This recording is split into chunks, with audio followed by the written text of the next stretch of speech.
நல்லதே நடக்கும்.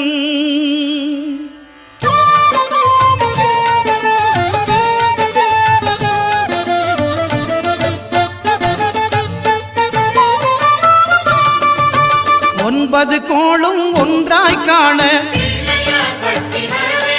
அங்கு கற்பகம் என்னும் கடவுளின் மெய்யில்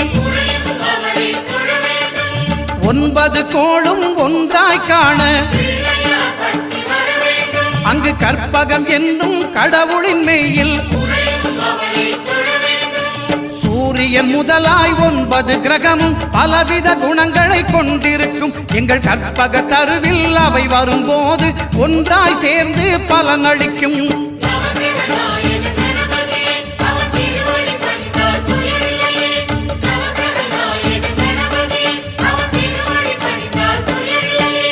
ஒன்பது கோடி